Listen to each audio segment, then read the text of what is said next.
sunshines, we received a special request today. Gumawa daw tayo ng Korean street food bread.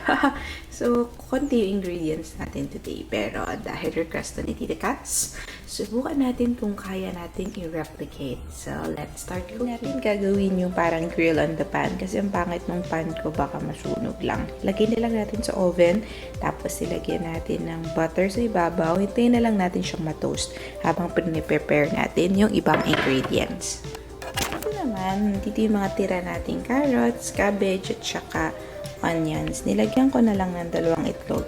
Imimix natin ito, tapos ito yung ilalagay, pinaka-main palaman ng ating bread today. Piprito natin dito, sana wag masunog kasi nga parang maalas ako sa pagpiprito pero tingnan natin. Okay. So, ayan. In-attempt na nating iprito with the hope na sana hindi siya masunog or masira pag flip. Okay. Hintayin lang natin siyang maluto. Tapos, pakita ko sa inyo ang susunod na mangyayari.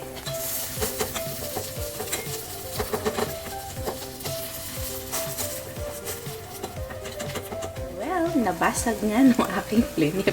Pero mukhang edible naman, so tuloy lang natin yung pagluluto. Meanwhile, on this side, kailangan na pala natin ng mayonnaise at saka ng ketchup din dito para sa palaman. Yung hotdog, lulutuin natin as is kung paano lutuin yung hotdog. Sa susunod naman, ipi-plate na natin sila kasi malapit na kailangan pumasok.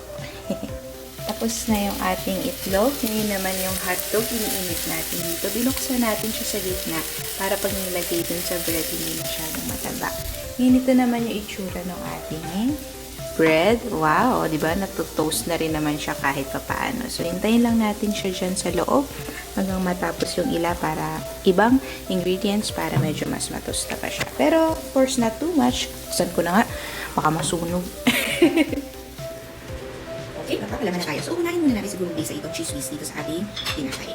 Doon sa recipe na binigay ni Tita, ano daw dapat yung mayaman. So, masayang. Tsaka mauubusan rin itong ating cheesewhiz. So, pagkas ng cheese rin. Okay, so yun yung lalagyan natin base dito sa ito. Okay, susunod naman natin ilalagay itong ating magandang prinitong. Tcharan! So, subukan natin i-trim yung mga edges para doon sa ibang tinapay. Okay, para sakto lang. So, okay. Tapos i-top natin ng medyo nasunog po na hotdog. Okay. And lalagyan na natin yung mayonnaise at ketchup. Okay. Pero bigla na bagong isip ko. So siguro, lagyan ko muna dito ng mayonnaise. Lagyan natin ng mayonnaise ito. Itong ibabaw mo. Yung difference between hotdog at saka yung ating omelets. Okay. Tapos, patong na natin yung hotdog. Hotdog. And then finally, ketchup. Kasi yung iba hotdog ketchup. So, tingnan natin. Sana huwag masyadong marami. Spread na lang natin. Oops. Yan natin siguro yan.